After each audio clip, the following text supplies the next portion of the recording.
I died on the second boss, went back to the shelter, spent everything I'd earned, and started again. That loop is why this works for people like us, gaming in the pieces we get. The combat's sharp, the art's lovely, and Cinderia is a roguelite you can pause mid-boss, quit mid-run, and walk away for a week. It's in early access, and I want to talk about what it does with your hours. Whether you're a dad gamer or a busy adult fitting games around everything else. But if you've only got 45 minutes after the kids go down, there's one thing you need to know first.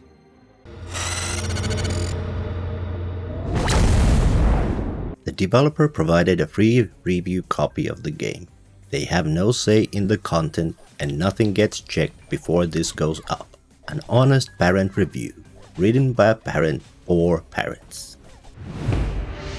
What is Cinderia? Cinderia is a fast-paced action roguelite from MyACG Studio, set in a dark fairytale world that's been burned over by corruption. You run through randomly generated rooms, fight your way to a boss, and either clear the chapter or die and start over. If you've played Hades, the shape will feel familiar right away. Room, reward, boss. But Cinderia has enough of its own ideas that it never felt like a copy to me, and the thing that kept me coming back is what happens between the runs, not just during them. Start with the art, because it's the first thing you'll notice. It's a storybook look, ash and ember and deep shadow, and it's lovely to sit in. I like the style a lot. It also gets busy. When a fight fills up with effects, the screen gets loud, and I'll come back to what that means for playing tired. The combat is the part everyone agrees on. It's responsive, hits land with weight, and dodging matters. Each run you're picking up skills and equipment and stacking them into something. And the good runs are the ones where the pieces start talking to each other and a fight that used to be careful turns into a mess in your favor. There's a limit on that though, and it's a smart one. Every ability you take builds a meter called Taint. Hit 100 and you get hit with a curse. So you can't just grab everything that looks good. You're constantly weighing whether the next upgrade is worth the debuff you're inviting, and that decision runs throughout the whole game. That balance between grabbing more power and paying for it also where the game's biggest question for our audience lives. And I'll get to that. Cinderia's 4 characters. There are 4 playable characters and they're not just skins. Each one changes how a run works. Rue is the one you start with. She's a stealth and shadow assassin. Her basic attack is a 5-part slash, her secondary throws 3 shadow daggers, and her upgrades push you towards staying hidden or into her daggers or into her melee combo. She's a clean starting point because she can do a bit of everything while you're learning what the rooms want from you. Rivet was my favorite. She's the blacksmith's niece, and you unlock her by finding her caged in the first chapter. She's built around a cannon, with ammo as her resource, so she mixes melee slams and sweeps with shells at range. Her kit runs on forge mechanics, grenades, burst rounds, and turrets you can drop into a fight. I personally tend to play long range in most games, and this was no exception. I basically ignored her melee and built around the cannon, stacking turrets to cover the ground while I kept my distance. It worked, and it's the most fun I had across the 6 hours. Uma is the summoner. Her resource is summon, which builds as you deal damage and gets spent to call in help. Uma has an owl, a wolf pup, a bear, a hedgehog, and she can root, sleep, and hypnotize things. Her melee is a short sweep heavy string, and her ranged attack is Nature's Breath. She plays completely differently to the other 2, which is the point. Istra is the 4th, and I want to be straight with you.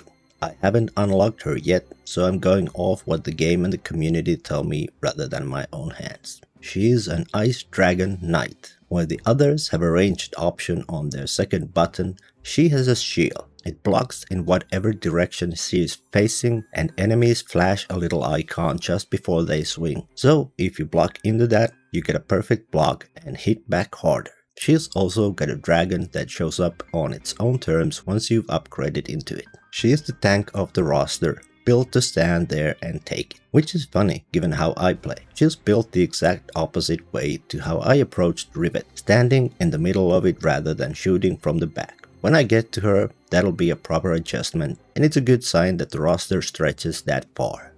Which makes me curious what you're playing at the moment. Drop your current roguelite in the comments. I want to know what's worth the next few evenings.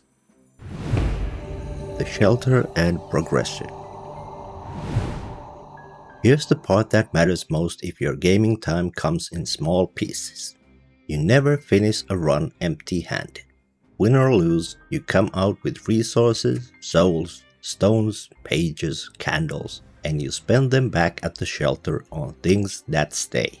Souls go into your character. Candles open up new upgrade options. There's a smith who expands the shelter itself using stones and pages, adding new rooms as you go. The witch's research uses pages to upgrade things that help you during runs. There's an altar where you unlock a support skill and you carry one of those into a run with you. Then there are the small ones. A cook who offers you a choice of 3 buffs before a run. A man with a dog who sends the dog out and comes back with a random item for you. And none of that is handed over at the start. You find these characters out during your runs, bring them back, build them a room, and then their part of the shelter opens up. So the shelter grows the same way your character does, slowly, in a direction you can see. The practical version of all that is simple. A run that goes badly is still a run that moved you forward. That's the sentence I'd put on the box for anyone with an hour a night. If you are the kind of person who wants to know whether the game respects your time before you buy it, that's what I do here. Subscribing helps. Runs, difficulty, and random events. The rooms hand you a choice of doors, each marked with a symbol showing what's behind it. You won't know what any of them mean at first, but walk up to one and the game explains it, and after a couple of hours, you're reading them without thinking. Enemies are consistent within a chapter and change when you move to the next one, which means each chapter has a shape you learn. That's a big deal for coming back after time away. I put this down for a week, came back cold, and was up to speed inside a run. There are also random events scattered through, and they're a nice change of pace. A mole steals your money and you play whack-a-mole to get it back.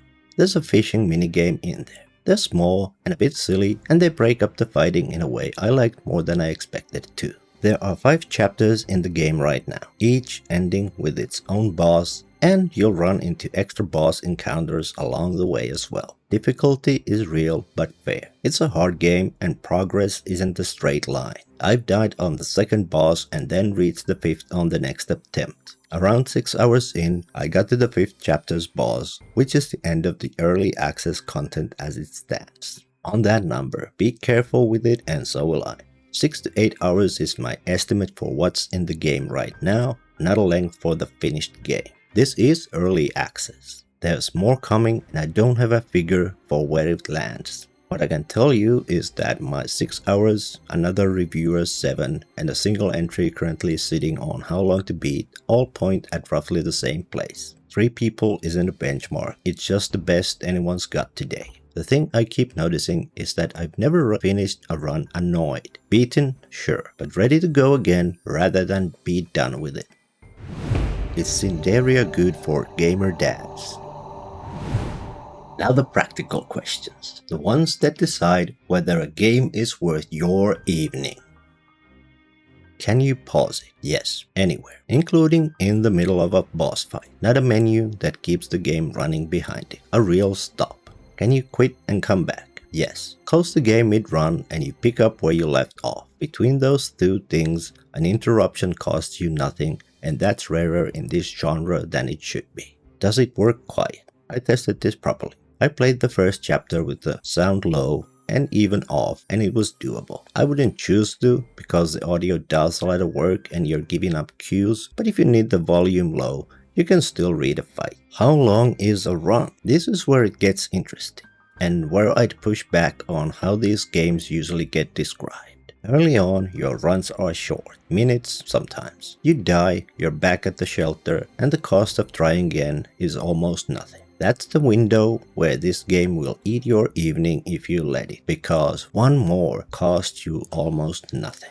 Later, once you're clearing chapters, a run stretches out toward 45 minutes or an hour, and the pull flips. When you dive deep into a long run, you're not itching to immediately restart from the beginning of chapter 1. You're more likely to want a break, which works out fine. You come back the next night fresh instead of tired and frustrated. So the one more run risk here is real, but it's front-loaded. Watch yourself in the first few hours. After that, the game's own structure does the stopping for you. And the catch, because there is one. The builds are random, and you can't reliably put together the specific thing you came in wanting. Rerolls help you fish for options, but they don't promise you the one you're after.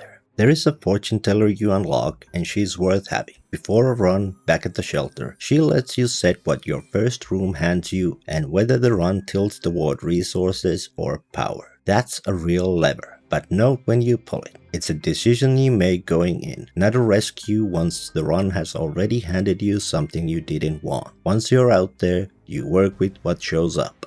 So if you're the kind of player who decides before a run that tonight is a poison night and expects to execute that, you'll hit friction. What you get instead is a game that keeps asking you to adapt. Sometimes that means finding out an ability you'd have skipped turns out to be one of the good ones. I don't want to oversell it as a flaw because it isn't one exactly. It's a fit question. Adaptable players will love it. Planners will grind their teeth a bit. A parent review. Parent fit strong.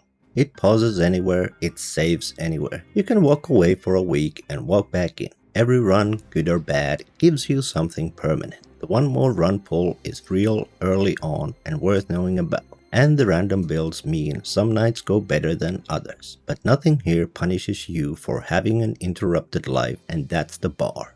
And game verdict. Great. Great because the combat feels good every single time. The 4 characters really do play differently, and the progression outside the runs keeps pulling you back without ever feeling like a chore. It's a strong game now, with obvious room to become a bigger one. Cinderia is a roguelite that respects the fact that you might have to stop.